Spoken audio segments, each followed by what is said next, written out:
Bismillahirrahmanirrahim. Assalamualaikum warahmatullahi wabarakatuh. Kepada kabar-kabar murid-muridku yang semua yang berbahagia, semoga kita semua diberikan kesehatan. Di sini Bapak ingin menyampaikan bab 2 tentang perusak iman, yaitu satu syirik dan munafik. Nah, pertama bab 2 yaitu perusak iman.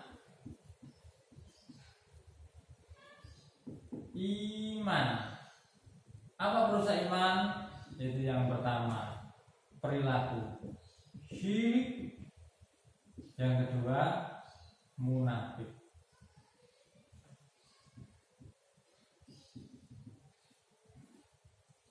Perusak iman apa? Yang pertama syirik, yang kedua munafik. Syirik itu apa? Definisi syirik. Syirik ini adalah mensekutukan Allah. Menyekutukan Allah. Sedangkan munafik apa? Munafik itu apa? Munafik adalah perilaku perbuatan dusta. Dari ciri orang munafik bila berbicara berdusta.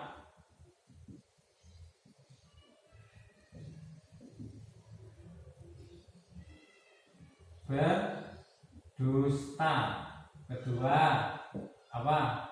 Bila berbicara dusta, bila berjanji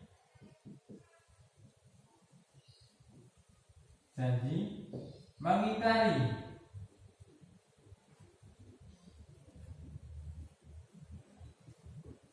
Yang ketiga apa?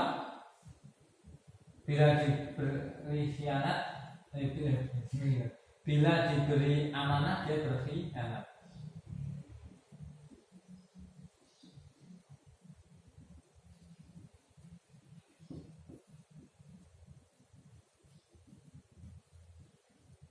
Nah, ciri-ciri munafik. Nah, kemudian Bapak jelaskan ya.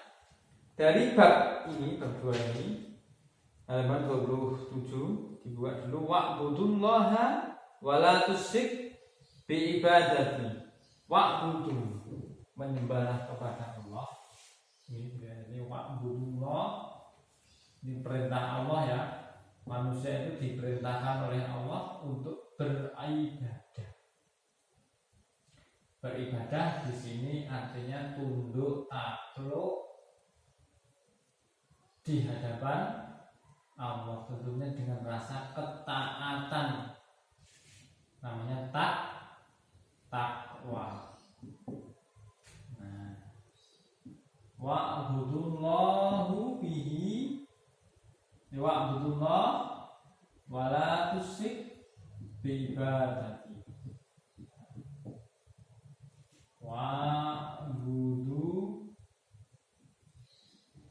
Wa'budullah wala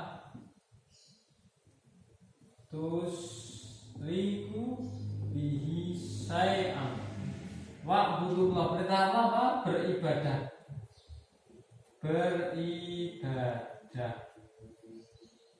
Atau sembahlah Allah.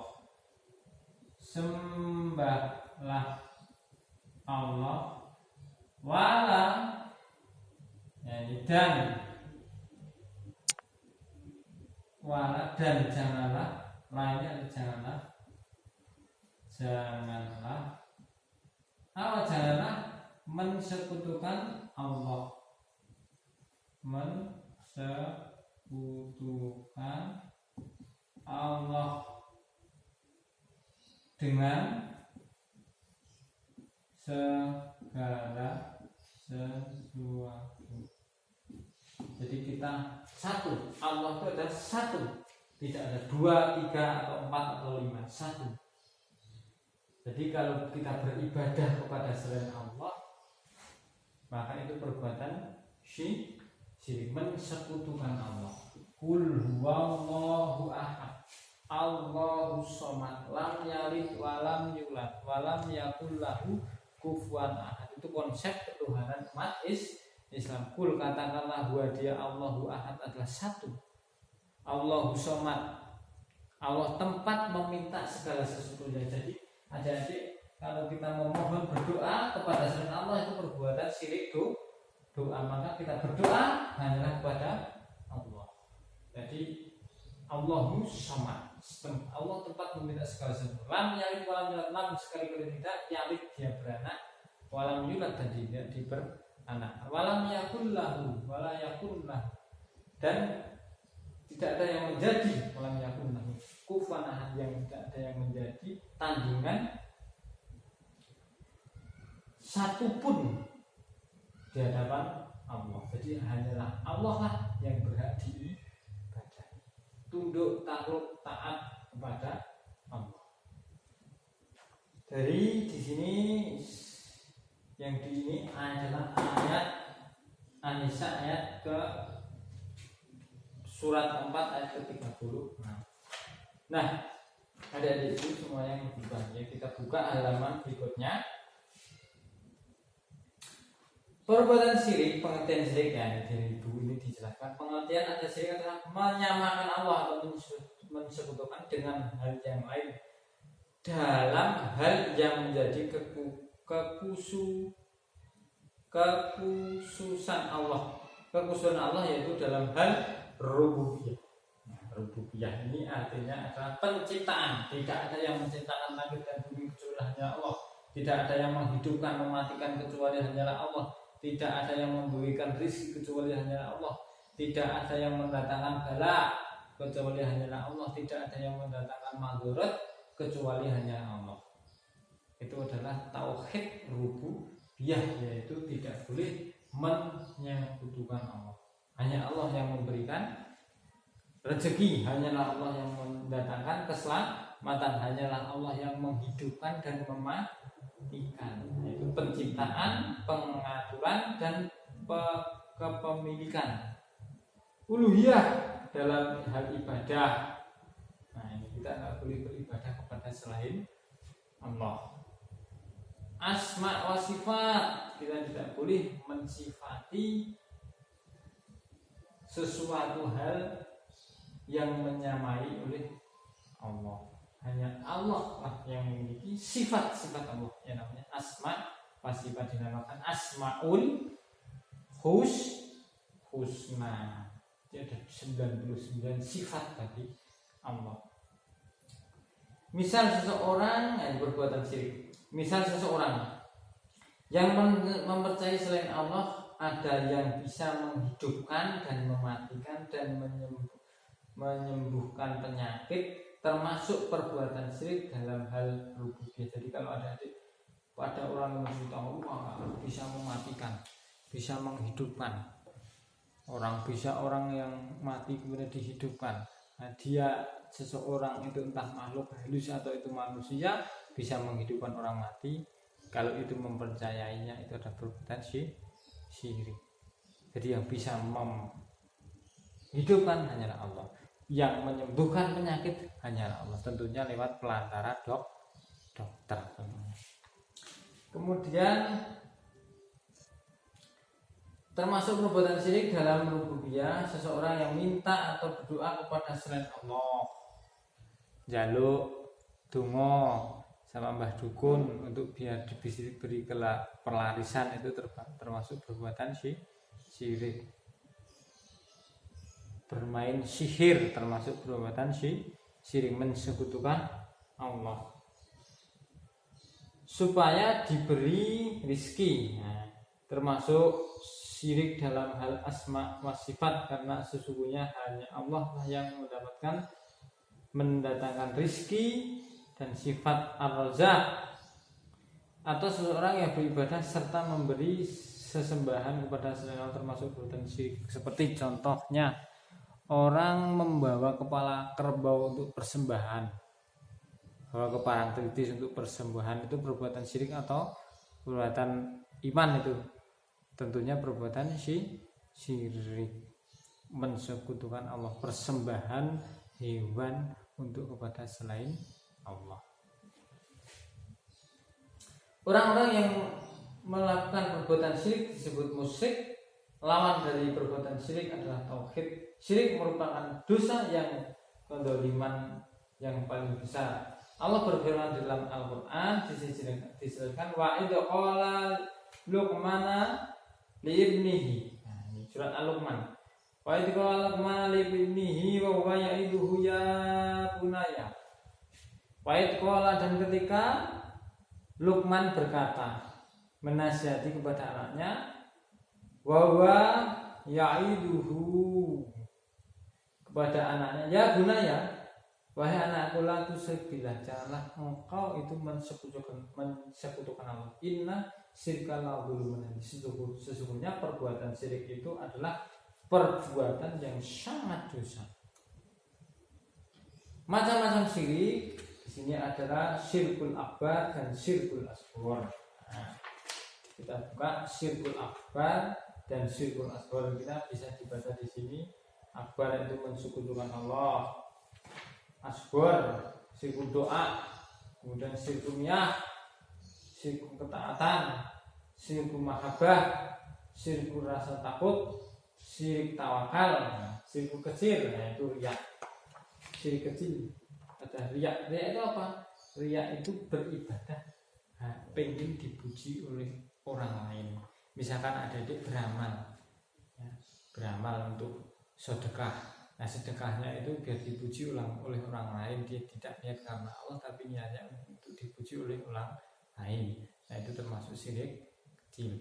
Syirik kecil contohnya lagi, kita ada ketika sholat Allahu Akbar, ada orang tua yang melihatnya atau ada bapak ibu guru yang melihatnya. Nah, niat sholatnya itu tidak untuk kepada Allah, tapi dia itu ingin dipuji oleh orang tua, ingin dipuji oleh bapak ibu guru, ingin dipuji kepada siapapun.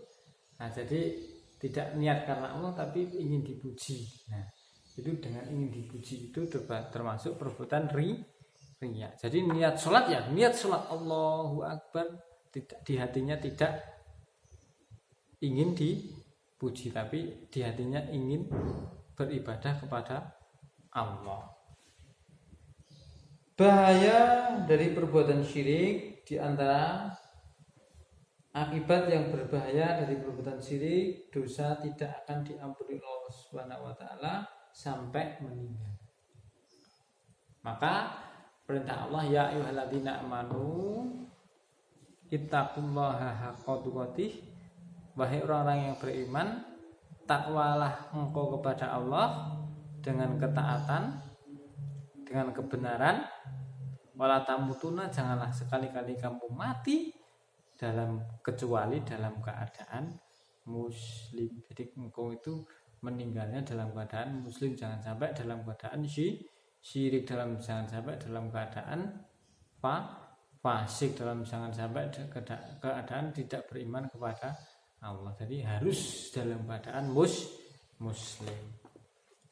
Nah, kita bisa dilihat di sini Allah haramkan surga bagi orang-orang yang berbuatan musyrik. Sesungguhnya pada amal kebaikan terhapus oleh sudah menjalankan ibadah, tetapi ada perbuatan syirik, itu adalah akan membahayakan diri untuk terhapus amal perbuatan yang baik. Maka inna syirkal la dzulmun adzim. Nah, tanda-tanda munafik. Nah, ini yang kedua kita baca. Ayatul munafiqin salasah. Idza hadasa kadzaba wa idza wa'ada akhlafa wa idza tu'mina khana. Ini seperti ini ya. Jika berbicara bohong, suka berdusta. Ini orang munafik. Jika berjanji mengingkari. Nah, mengingkari. Kalau sudah janji itu mengingkari. Bila diberi amanah berkhianat, itu perbuatan munafik. Bahaya munafik, innal munafiqina fi darril asfali minal dari walan tajidallahum nasyirun. Sesungguhnya orang yang munafik itu ditempatkan pada tingkat-tingkat yang paling bawah di neraka, dan kamu sekali-kali tidak akan mendapatkan orang-orang penolong apapun bagi mereka. Jadi orang munafik itu ditingkatkan paling bawah. Contoh lagi orang-orang munafik di dalam surat Al-Quran dijelaskan basirul ladzi munafikina adzaban. Berilah kabar gembira. Orang munafik itu diberikan kabar gembira oleh Allah. Apa kabar gembira oleh Allah? Yaitu siksa yang sangat pedih. Basirul ladzi munafikina adzaban. Berilah kabar gembira kepada orang-orang munafik. Apa kabar gembira? Yaitu azab yang sangat pedih. Orang munafik, ciri orang munafik, orang yang benci dengan Islam, orang Islam yang benci dengan Islam. Ketika orang Islam menjalankan agama dengan baik, mereka itu bekerja sama dengan orang kafir untuk memusuhi Islam. Nah, di sini ada perbuatan munafik. Bisa dipahami? Mungkin hari ini yang saya sampaikan. Wassalamualaikum warahmatullahi wabarakatuh.